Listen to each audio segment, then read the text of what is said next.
Welcome, Math 930. We are here to finish up the lecture for Chapter 11 so you guys can get to your final exam. Hooray!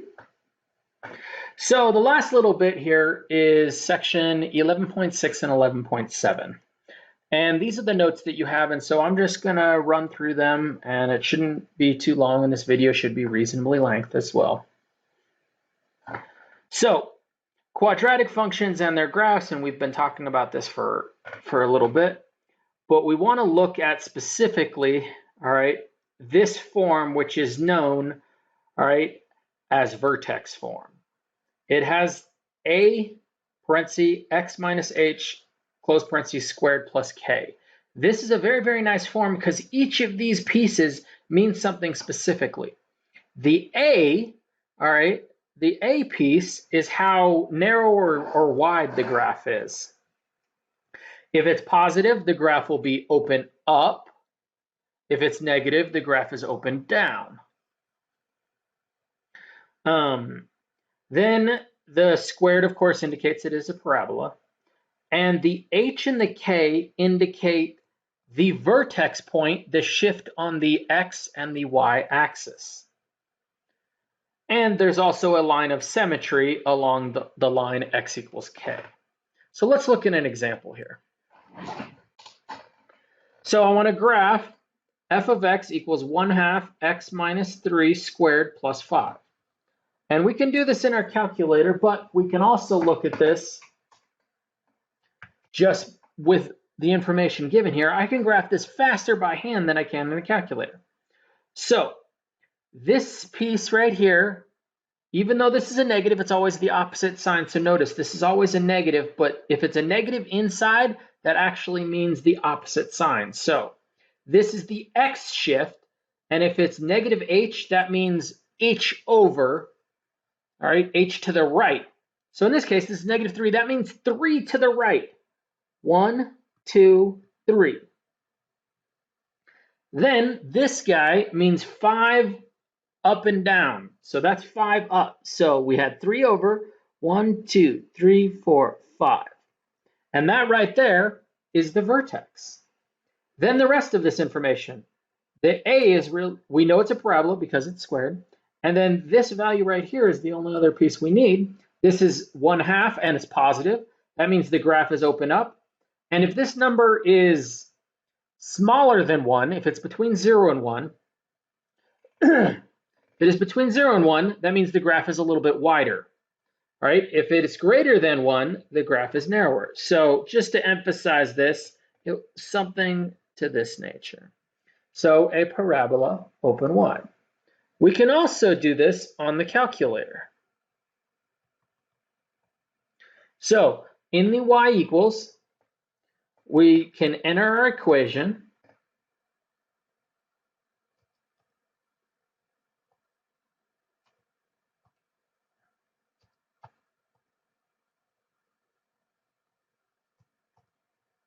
And we have our equation, 1/2 0.5 x minus 3 squared plus 5. We hit graph.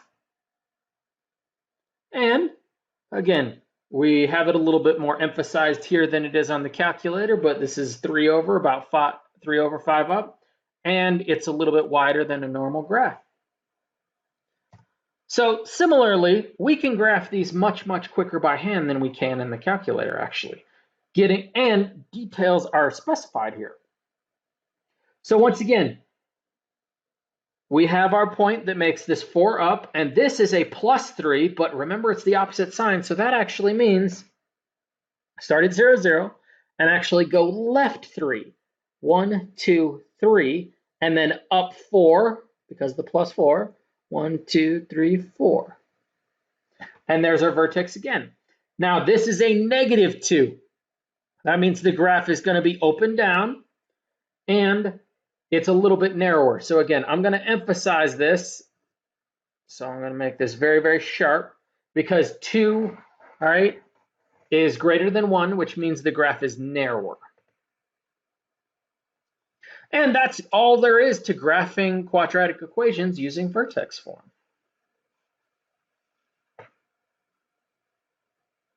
So a little bit more about graphing. So again, when things are written in vertex form, they're very, very easy to graph. It's very, very simple, very straightforward graphing. You have the vertex, you have and then you have whether it's open up or open down. However, when things are written in what's known as standard form, ax squared plus bx plus c, it's a bit harder to identify. So a couple of things. My math lab is going to show you this little equation, negative b all over 2a. If you identify the b term, you identify the a term, you plug it in, you can identify the x coordinate of the vertex, then you take that value, you plug it back into the entire equation, and you find the y coordinate. It's actually a pretty long process. What is much, much faster will be to just use the calculator directly, and that's actually what I'm going to do. So we're going to show you how to shortcut this. A couple of notes, and finding x-intercepts and y-intercepts, we've talked about this pretty much all semester. If you want a y-intercept, let x equal 0, solve for y. If you want an x-intercept, let y equal 0, solve for x. Now, and you would use the quadratic formula, actually. This varies whether it's faster by calculator or by hand. It kind of depends what you're looking for. So we're going to look at this example, and I'll show you in which situations it's a little bit quicker one way or the other. So I want to find the vertex and the intercepts, that means both y and x intercepts, for this following equation. So the vertex, it's going to be much, much faster to find the vertex with the calculator.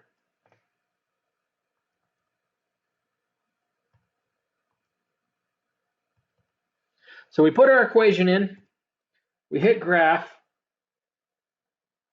and the vertex is right here, and in order to find that, use second, hit the second button, and then the trace button, which indicates the calc command. Then I want to use the minimum, because since this graph is open up, the vertex is a minimum. There's no vertex button. Then it says left bound. So you go over here, you go to the left of that vertex, hit enter, then press over, get to the right of it, hit enter again, and come back and make a guess. And that gives us, and again, the calculator is not perfect, so it says 1.0000, right? The calculator means 1. So the vertex is the 0.1, comma, -3. And again, this is an 84 plus. And I know that some people who have the 84 silvers, it doesn't do this, but this is a very, very common thing. So again, technology is all about understanding what the technology means, not exactly what it says.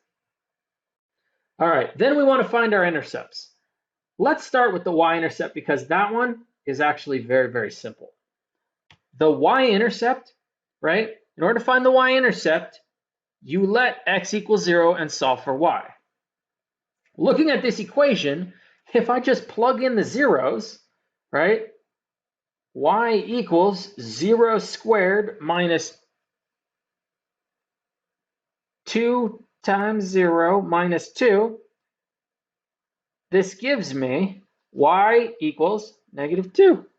That means the y-intercept is the coordinate 0, comma, -2. So that one, some of these are much, much faster to do by hand. However, we're going to show it in the calculator as well. So we have our graph still. For the y-intercept, go to the calc command again. So second trace. Then use the value command, hit enter. Sorry with the glare. So x equals, then just type in 0 and hit enter. And look at that. It gives us the coordinate 0, -2. So that's very, very helpful.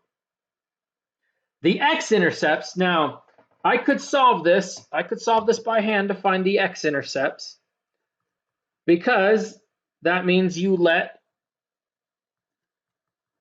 y equals 0. I would get this, then solve with the quadratic formula. And it's not terribly difficult.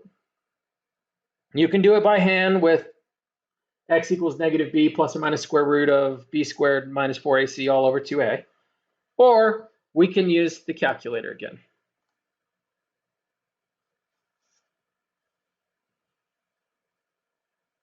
So, second calc. Now I use the 0 command. The 0 command says, again, it's very similar to the min and max commands. It says get to the left. Got to get to the left, then get to the right. So the intercept I see is right about here, which means I need to get to the left of that. In this case, I need to get above it. Then I hit enter. Then I have to cross the axis, and you hit enter again for the right bound. Then come back and make a guess and hit enter. And notice this one, all right, for our x-intercepts,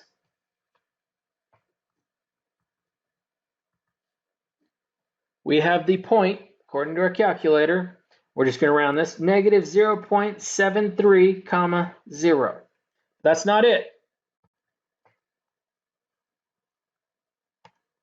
Do that again.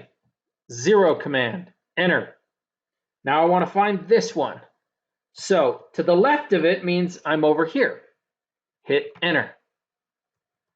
Then cross the axis again, and I'm emphasizing, hit enter. Doesn't need to be quite so dramatic.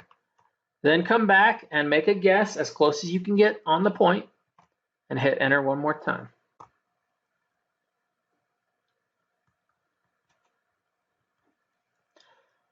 So I have my x-intercepts, I have my y-intercept, and I have my vertex. Again, all using the calculator, which is much, much faster than whatever other recommendations my math lab has for you.